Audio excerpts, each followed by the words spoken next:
2018 Ford Focus RS vs Subaru WRX STI vs Volkswagen Golf R comparison review.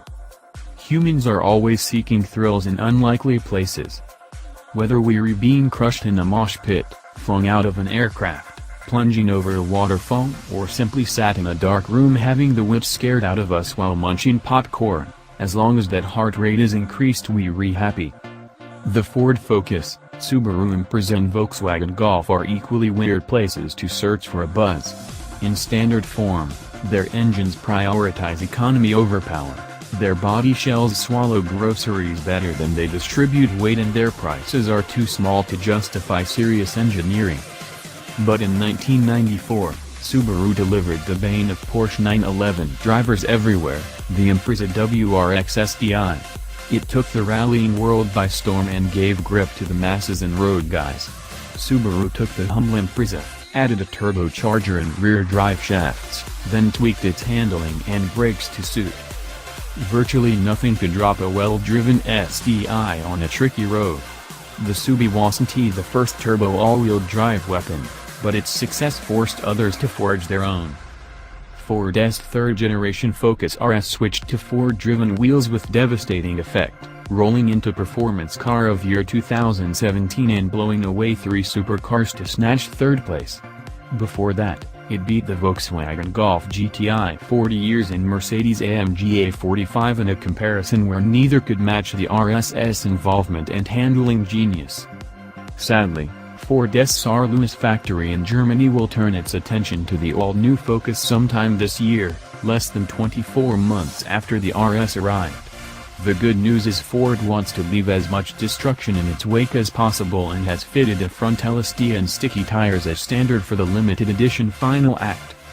This inflates the LS price to $56,990, but because Ford didn't have one available, we've snaffled the standard $50,990 RS with the LS Michelin Sport Cup 2 tires instead. It arrives in nitrous blue, the only color now available.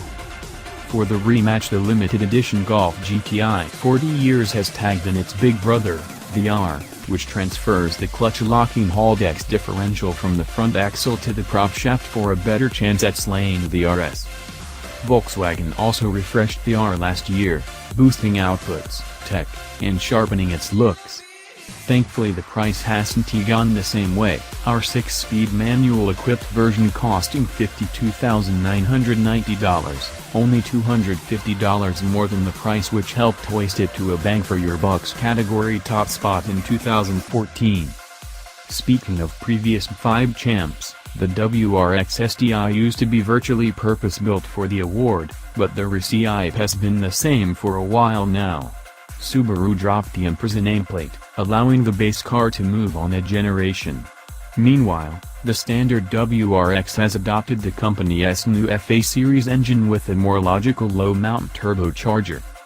The largest revision made to the STI was in 2014 when Subaru flipped the location of the clutch and front differential, stretching the wheelbase 25 mm. The budget clearly wasn't huge for the 2018 version, but worthwhile changes have still been made. A facelift, larger 19-inch wheels, bigger 6-piston Brembo front brakes and a fine-tuned center diff sharpen the Subie's fangs. Our Spec R variant also sports electrically adjustable Recaro front seats. As a result, the STI enters the ring as our most expensive competitor at $56,682. Under the bonnet is the same 2.5-liter boxer 4 that has propelled the car's last 3 generations. It is far from the latest and greatest. The port-injected unit offers the same 221 kilowatts and 407 Nm it did a decade ago, but still splits the other 2 on the spec sheet. The Golf RS revised EA888 inline-4 features unique pistons, dual injection and variable valve lift and has spiked 7 kilowatts. This takes European engines to 228 kilowatts/400 Nm, but our crappy fuel and searing temps smother the 2.0-liter's full potential, capping numbers at 213 kilowatts and 380 Nm. Still, the Focus S 2.3-liter inline-4 shades them both. sharing its basic architecture with the Mustang EcoBoost engine. Special cooling passages swarm through its block, while a larger turbocharger cranks the direct-injected unit to 257 kilowatts and 440 Nm, or 470 Nm on overboost, for RS duties. The Focus doesn't shout about this advantage, at least from the inside. The starter button treats bystanders with a raspy growl that carries a hint of WRC car, but it's a bit lost in the cabin. There's no such problem in the Subaru. It settles into a deep, bassy throb loud enough to charm the fussiest boxer fan, inside or out, though early risers who want to retain an invite to their neighbor's barbecue should look to the Golf. The gruff note played by its quad tips isn't or lacking intent, just more sensible in this company. Open the taps and the Golf changes tune, literally. A small microphone in the intake tract feeds the speakers, weaving a boxer-esque rumble into its muffled blare. It's loudest in race mode, but can be adjusted along with damping, steering, and engine response in the individual drive mode. Launch control doesn't lurk in these sub-menus, though. Because our Golf R packs a 6-speed manual to match its rivals, your feet are in charge. Select race mode, disable ESP, and pin the clutch to select first gear. Half throttle has the needle hovering about 3,750 revolutions per minute, where you should briskly drop the clutch. Volkswagen's new 7-speed dual clutch would fling the R from rest with more fluency. But once engine and wheel speeds match, you surf a creamy, linear power band that stretches from 3,000 revolutions per minute to redline. The 2.0-liter unit loves to rev more than its square dimensions hint, even though it stops at 6,750 revolutions per minute short of the indicated cutout on its fancy new 8.0-inch digital cluster. We can't compare quarter-mile times as Heathcote drag strip wasn't available for this test, but on past experience the Golf R would struggle to shame the WRX STI in a straight line, even with a 100 kg advantage. The STI requires brutality, though. It needs as many revs as possible to overcome 3 limited slip differentials, so stepping off the clutch is like plunging the lever connected to a dynamite stack. Try to launch at anything less than redline and the Subaru hops, bogs, and falls out of its tightly packed power band. Thank the engine's high boost pressure and low compression ratio for its slug of thrust, which swells at about 3,000 revolutions per minute. Once the turbo wakes up it's like the car's chained to a passing bullet train and the slack has suddenly run out. The thrust fades near 6,000 revolutions per minute, but the boxer's over square dimensions spin the crank so fast it's easy to reach the 6,700 revolutions per minute redline. If that sounds fun then you'll like the Ford Focus RS.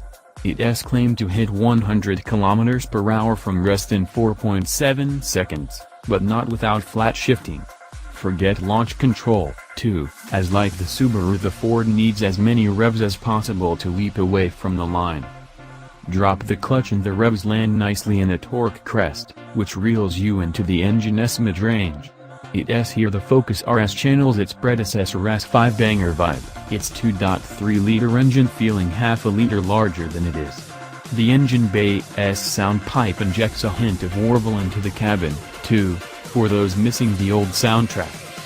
Second gear will kiss 100 km/h, but the Focus engine's draw card is its 204 Nm/liter specific output, on overboost, which towers above the Golf's 190 Nm/liter, and the Subaru's 163 Nm. Attempting to channel 440 Nm through the front boots in the last RS is undoubtedly why Ford summoned AWD. Torque steer remains, as the Focus's steering wheel tugs a touch under power. But the drivetrain's real trick is 70% of its stock can drive a chosen rear wheel to push the nose in the direction you're pointing. Or, as you've seen on A Current Affair, cut a skid. Yes, the Focus RS will be the first to tweak its rear under power in the wet, but the way that front end is magnetically attracted to apexes proves the Twinster setup is amazingly effective. Super quick steering helps. The electrically assisted rack might feel slightly elastic and simulated, but its solid weight and accuracy are reassuring, especially after blasting the Subaru across bumpy surfaces.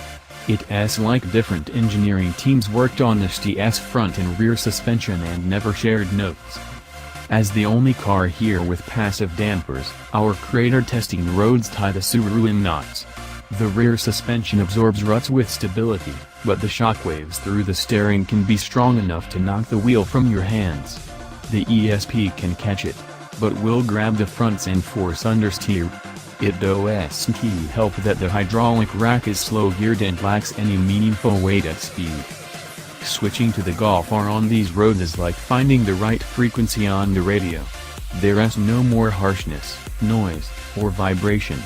We expected more suspension travel and the rear axle jumps a touch in comfort mode, but switch into race and the chassis is supple yet adjustable, with expertly tuned variable steering that feels linear. It's super sharp, well-weighted, and the easiest to handle. Where confidence evaporates in the STI and plateaus in the Golf, it blooms in the Focus RS. Yes, it has stiff damping and spring rates, and the Damper S Sport mode is strictly for a racetrack if you value your teeth, but the RS attacks shoddy roads that are dusty, off-camber, and downhill with the composure of Roger Federer on match point. It doesn't flinch, remaining controlled and flat the faster you go, as if the dampers can stretch as long as telegraph poles. You can easily pile on another 10 to 20 km per hour in the RS, as if it looks at you, steely-eyed, asking is that all you've got ? Smoother tarmac lets the Subaru shine.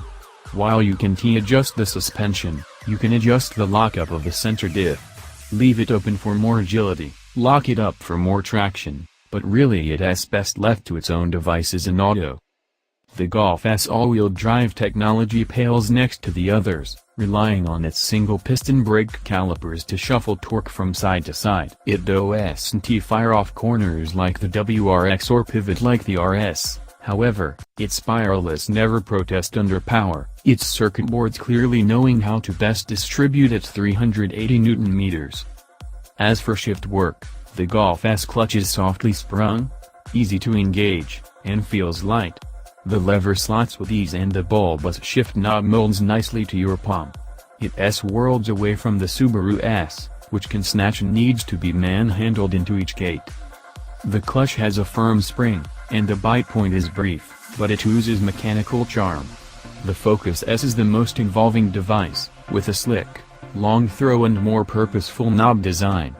But the non-linear clutch feel spoils ultimate refinement. We dematch the Golf S clutch feel to the RS's shift action for the ideal setup. Subaru S made a clear effort to push the WRX STI into premium territory with the spec car. It has replaced the foggies with swiveling headlights, moved the rear wing to the options list, and installed electrically adjustable rear grills. Carbon fiber inserts are banished for piano black items and the crappy old DivX infotainment system is now a slick 7.0-inch touchscreen. But it has still a league behind the Golf R for refinement and class while asking for more money. It's also hard to believe those wide, flat seats come from a Recaro factory. Bolt-ons 1T fix this DS problem. Yes, it offers huge performance. The all-wheel drive system deploys furious power with ease and its new brakes can pop your eyes out with their power. But it lacks the compliance and solid steering to play these tricks on any road surface. The engine is also over a decade old and while some might like its explosive nature, it sorely needs its power curve ironed out. The current WRX STI might be walking through an R&D wasteland at the moment, but Subaru hints a new one is on the way. Let's hope the people in charge target the STI's steering and engine, not its standard specification list. Best to leave luxury to Volkswagen's golden child. The Golf RS updated cabin brims with technology and brilliant build quality. The seats hug better than the STI's and it steers with clarity and plushness at no expense to its speed. If you had to lock in one car for the next decade to share with your family, the R would be fun for you, comfy for her, or him, and docile enough for L-platers. It's the ultimate all-rounder.